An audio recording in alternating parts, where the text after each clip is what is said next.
जय शिवराय मित्रांनो, मी आहे हितेश गोंडले. स्वागत आहे तुमचं सगळ्यांचं आपल्या एका नव्या व्हिडिओमध्ये. तर सध्या मी आहे नाशिक जिल्ह्यामध्ये. खरं तर महाराष्ट्रामध्ये सर्वात जास्त किल्ले कुठे असतील तर ते नाशिक जिल्ह्यामध्ये आहेत आणि खूप सुंदर सुंदर किल्ले बघण्यासारखे आहेत व महाराष्ट्रातल्या डेंजरस किल्ल्यांपैकी एक असलेला हरिहर किल्लासुद्धा नाशिक जिल्ह्यामध्ये येतो आणि तोच बघण्यासाठी मी आलो आहे. चला तर मग व्हिडिओला सुरुवात करूया. किल्ल्याच्या पायथ्याशी असलेल्या नरसेवाडी गावातून आपण ट्रेक चालू करणार आहोत. तर आत्ताचे वाजल्यात 5:57. थोडं पुढं चालत आलो आणि किल्ल्याच्या पायथ्याशी असलेले प्राण्यांची आणि पक्ष्यांची शिल्प असलेले कमान तयार केले आहे आणि तिथूनच किल्ल्याकडे जाण्याचा मार्ग आहे. इथूनच आपल्याला किल्ल्याकडे जायचं आहे. किल्ल्यावर पोहोचण्यासाठी अंदाजे 1.5 तास लागू शकतो. आणि आज आपल्या सोबत असणार आहेत माझे मित्र चिन्मय पाटील, जे स्वतः ट्रेकआउट ट्रिपचे लीडर आहेत आणि आपण त्यांच्या सोबत हरिहर किल्ल्याचा ट्रेक करणार आहोत.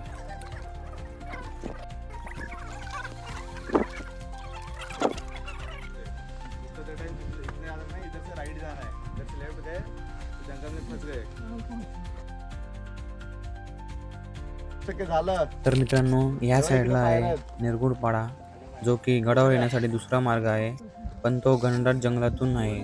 त्या मार्गावरून जास्त कोणी येतही नाही. आणि अंदाजे 1.5 तासानंतर आपण किल्ल्याच्या पायऱ्यांजवळ पोहोचलो.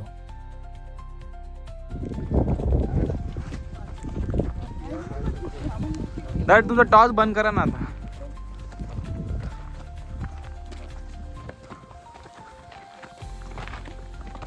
तर मित्रांनो, इथूनच आपला रिस्की पॅच चालू होत आहे. तर मित्रांनो, हा आहे नागफणी.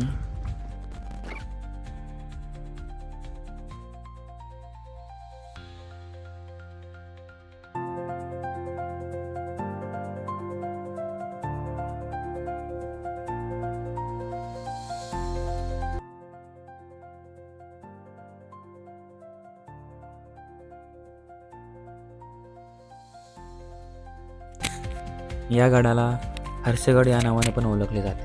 हे नाव किल्ल्याच्या बाजूला असणाऱ्या हर्षवाडी गावामुळे पडले आहे.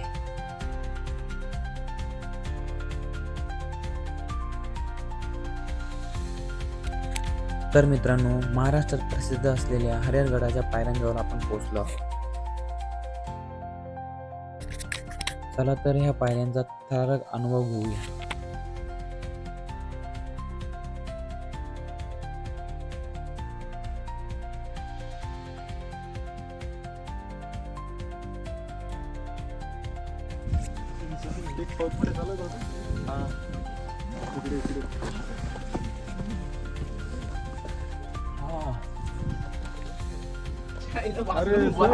बाई माकडा आला तरी ब्लॉक काढा सोडला ना मी. डेरिंग डेरिंग मौत का रास्ता. रिक्स पॅक्स इथे आहेस. माकडा सकाळी सकाळी येऊन त्रास देत बघा.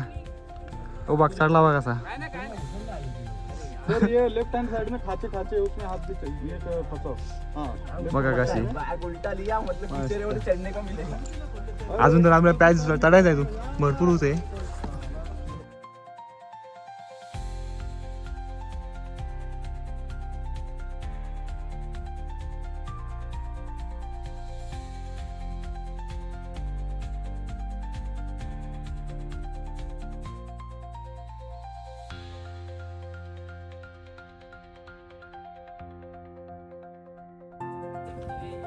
इथला व्ह्यू बघा मग. तर मित्रांनो, इथं समोर आहे नागफणी हावाला. त्याच्यावरती थोडा तोफ दिसतो बघा, त्याला होता नागफणी. हां,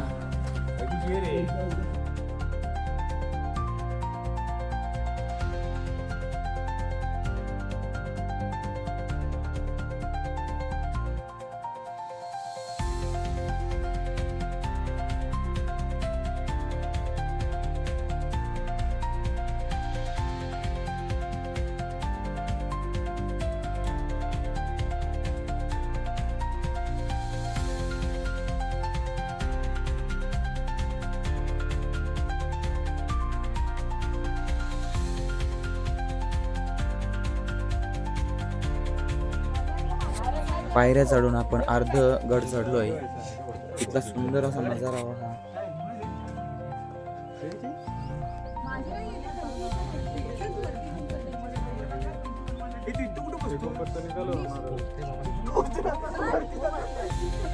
इथं सुंदर असं छोटंसं प्रवेशद्वार पाहायला मिळालंय.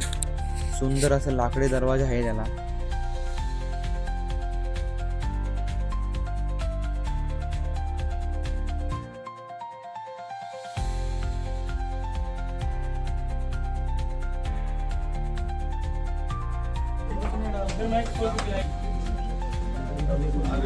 किल्ल्याच्या आतमध्ये प्रवेश करूया.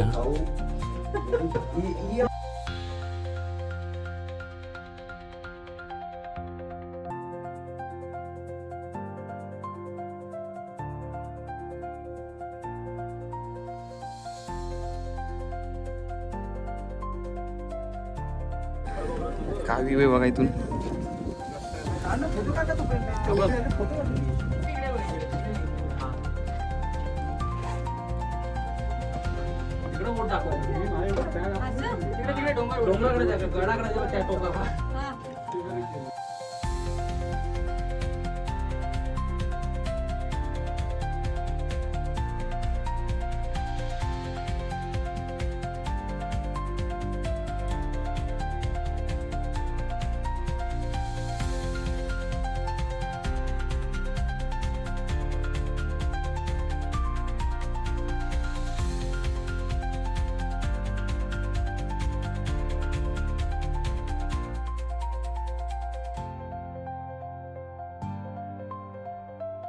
बघितलं आपण हा भास्कर गड.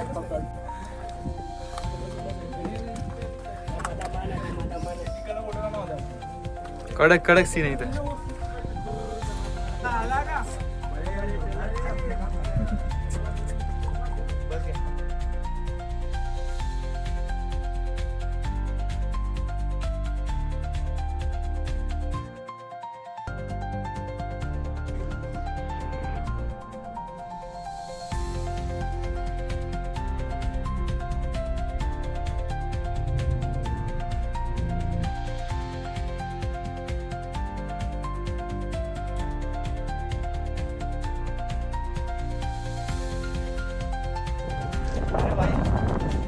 प्रणव भाऊ जरा प्रणव भाऊच्या भेटायचं आहे मला.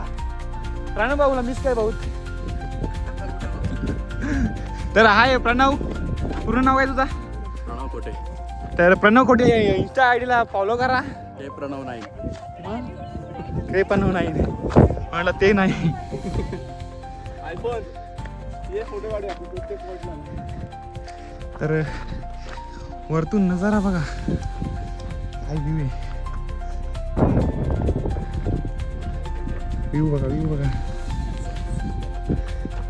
आपल्या त्या महावीर दर्शन घेऊन आपण जाऊया पुढे.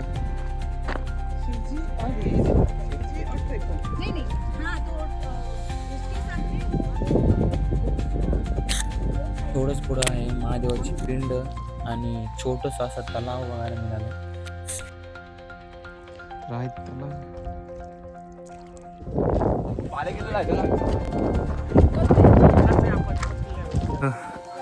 तर मित्रांनो आता चाललोय बालेकिल्ल्याकडे. तर हा आहे हरिहरगडाचा बालेकिल्ला.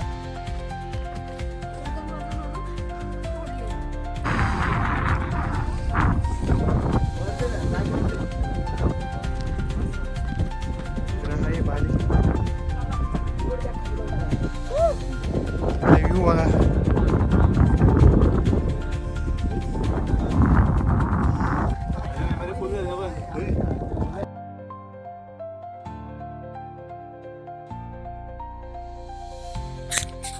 किल्ल्यावर असलेली ही जुनी वास्तू म्हणजे धान्य कोठार आहे. किल्ल्यावरील ही सर्वात सुरक्षित वास्तू आहे.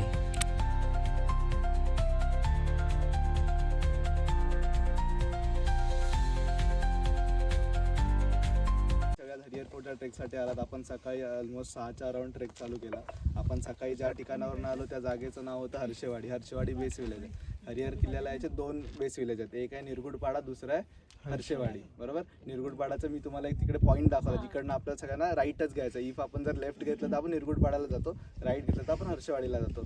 हर्षेवाडीपर्यंत आपण जेव्हा हर्षेवाडीवरून इकडे येतो तेव्हा आपल्याकडे फॉरेस्ट फीज घेतली जाते आणि निरगुडपाडावरून येताना फॉरेस्ट फीज घेतली जात नाही, कारण तो ट्रेलच खूप मोठा आहे. तिकडे कुठली फॉरेस्ट चेकिंग होत नाही, म्हणजे तो रस्ते कोणाला समजत नाही काय नाही. इकडे बऱ्यापैकी त्यांनी पार्किंग वगैरे केलेली आहे. ठीक आहे. तर त्या फॉरेस्ट फी आपण दिल्यानंतर पुढे पार्किंग केल्यानंतर तिकडनं हार्डली हा जो मधला पॅच होता ना पायऱ्यांवाला, तिथपर्यंत यायला आपल्याला 30 मिनिटं लागली. जर आपला टाईम बघितला तर आपण 6ला चालू केला, 6:30ला आपण तिकडे होतो. 6:30च्या नंतर 15 मिनिटांनी आपण त्या पायऱ्यांच्या मेन पॅचच्या इकडे होतो. तुम्ही या फोर्टबद्दल इंस्टाग्रामवरती, यूट्यूबवरती सगळीकडे ऐकलेलं आहे की याचं 90 degree steps, 80 degree steps is a attraction. खूप मोठं असं दाखवलं जातं की हे खूप डेंजरस आहे, इन डेप्थ आहे, हे तुम्ही नाही करू शकत. तुम्हाला म्हणजे जे काय बोलतात ज्यांचं वीक हार्ट आहे लोक हे नाही करू शकत. बट ॲक्च्युअलमध्ये असं नाही आहे. आता तुम्ही सगळ्यांनी हे चढताना अनुभवलं की नाही एवढं तर असं काय नाही आहे. उतरतानाचं जे काय ते आपण व्यवस्थित करू. उतरताना पण तेवढं काय रिस्की नाही आहे किंवा असं त्या झोनमध्ये जायचं गरज नाही की अरे हे डेंजरस आहे. ठीक आहे. तर असं काही नाही आहे. या फोर्टचं मेन अट्रॅक्शन होतं की या कातळात कोरलेल्या पायऱ्या आहेत. एकदम स्टार्टिंगला जे बघितलं ते 90 डिग्री, त्याच्यानंतर पुढे आल्यावरती पण पायऱ्या लागल्या आपल्याला दरवाजा क्रॉस केल्यानंतर. ठीक आहे. तर टोटल 2 दरवाजे बघितले आपण. एक मेन पहिल्या पायऱ्यानंतर, त्याच्यानंतर दुसरा. उलट पहिल्या पायऱ्या जास्त इझी आहेत आणि पुढच्यावाल्या पायऱ्या जास्त हार्ड आहेत. ठीक आहे. तर हे झालं. फोर्टची हाईट अराउंड 3008 म्हणजे 4000च्या अराउंड या फोर्टची हाईट आहे. या फोर्टवरनं जसं तिने सांगितलं की इकडे दुर्गा भंडार दिसतं. तुम्ही जर लांब तिकडे बघितलं तर तुम्हाला दुर्गा भंडार दिसलं. मध्ये एक असं छोटासा पॅच आहे आणि त्याच्यानंतर पुढे जाऊन एक राऊंड आहे. तो राऊंड म्हणजे दुर्गा भंडार आहे आणि याच्या इकडचा जो पार्ट आहे ब्रह्मगिरी पर्वत, जे ब्रह्मगिरीचा फेरा सुद्धा घातला जातो ना, तो तिकडे घातला जातो. इकडे वैतरणा धरण आहे, मी तुम्हाला पहिले त्या साईडनं दाखवलं. ठीक आहे. त्याच्यानंतर आपण तिकडे बघितलं तर भास्करगड दिसतो. भास्करगडच्या नंतर आपल्याला ते नागफणी कडा मी तुम्हाला दाखवला, ज्यांना जे सोबत होते माझ्या ते. ठीक आहे. आणखीन या फोर्टची हिस्ट्रीमध्ये काय आहे तर या फोर्टच्या हिस्ट्रीमध्ये हा फोर्ट जो आहे हा घाटवाटांचा पहारेकरी म्हणून जास्त करून वापरला जायचा. या फोर्टवरती कुठली लढाई झाली नाही, या फोर्टवरून कुठली लढाई लढली गेली नाही. बरोबर. पण या फोर्टचा यूज याच्यासाठी होता की इकडनं जे काय हा फोर्ट येतो नाशिकच्या म्हणजे कसारा घाटाच्या पट्ट्यात. जसं आपण स्टार्टिंगला बघितलं जेव्हा आपण इकडून येतो तेव्हा आपल्याला नाणेघाटवाला माळशेजवाला तो एक घाट झाला, नंतर कसारा घाटवाला पट्टा. त्याच्यानंतर त्या घाटात म्हणजे ह्या घाटावरती या घाटमाथ्यावरती लक्ष ठेवण्यासाठी या फोर्टचा यूज केला जायचा. ठीक आहे. आणखीन या फोर्टवरती जसं तुम्ही आल्याला बघितलं असं एकदम स्टार्ट जसं केलं पायऱ्या वगैरे चढून आतमधून आणखीन वरती आलो. त्याच्यानंतर आपण सरळ पुढे चालत आल्यावरती आपल्याला पहिले आपण तलावाच्या इकडे आलो, जिकडे शिवजींचं एक मूर्ती ठेवलेली होती आणि त्याच्यानंतर हनुमानाची एक मूर्ती कोरलेली होती. ठीक आहे. त्याच्यानंतर आपण आणखीन थोडं पुढे आलो. बालेकिल्ला लागला. बालेकिल्ला म्हणजे सर्वात उंच, म्हणजे कुठल्याही किल्ल्याचा सर्वात उंच भाग असतो तो बालेकिल्ला असतो. बालेकिल्ल्यावरतून पण तुम्हाला खूप चांगला व्ह्यू आहे, तुम्ही सगळ्यांनी बघितलं, प्रत्येकाच्याकडे फोटोजसुद्धा आहेत. त्याच्यानंतर आपण हळूहळू खाली उतरलो. खाली उतरल्यानंतर इकडे आपल्याला होतं ते धान्य कोठार. इथे जी मध्ये इमारत छोटीशी बनलेली आहे ना, ती धान्य कोठार आहे. ते धान्य कोठार म्हणजे काय, ते फूड स्टोरेज, जिथे तुमचं फूड जे काय पूर्वीच्या काळी जे स्टोअर केलं जायचं ते स्टोरेज प्लेस, तर ते तिकडे आहे. ते जर तुम्ही बऱ्याच किल्ल्यावरती धान्य कोठार आहेत, जसं हडसरला पण धान्य कोठार आहे जे खूप चांगलं आहे, जे लास्ट टाईममध्ये त्यांनी बघितलं. इथे जे आहे ते पण खूप व्यवस्थित अवस्थेत आहे. त्याच्यानंतर आता आपण इथे आलो. हा जस्ट एक पॉईंट आहे किल्ल्यावरचा. हे काय असं काय हे नाही की हा बुरुज आहे किंवा हे आहे, जस्ट पॉईंट आहे. इकडनं आपण आता आपलं पुढची जर्नी कशी असणार ते मी तुम्हाला सांगतो. इथून आपण आता हा जो खालूनच आपण परत सरळ जाणार आहे त्या तलावाच्या इथे, जिथे आपण आलो तलाव मंदिर जे काय. त्याच्यानंतर आपण परत थोडं पुढे जाणार आहे. आता ऑलमोस्ट झालेलं आहे 8:45. ठीक आहे. म्हणजे असं वाटतं की तिकडे जाता जाता आपल्याला 9, 9:15 होतील. त्या पायऱ्याचा पॅच चालू होसपर्यंत आपल्याला 9:30 पर्यंत आपण तिकडे जाऊ. ठीक आहे. तिथे आत्ताच्या घडीला गर्दी असेल, आता येणारा पब्लिक असेल. बरोबर. येणारा पब्लिक पण आवाज करेल, त्यांना लवकरात लवकर वरती यायचं आहे. आपण पण हे करू की आपल्याला पण लवकरात लवकर उतरायचं आहे. पण असं काय हे नाही, आपण आरामात उतरू. त्यांचे 10 चढत असतील तर आपले पण 5-10 आपण सोडू, आरामात जाऊ. काही नाही. कोणी कोणावरती हे ना करू. माकडं आता सध्या जास्त असतील. पहिला सकाळी माकडं झोपलेले होते, आता खूप जास्त असतील.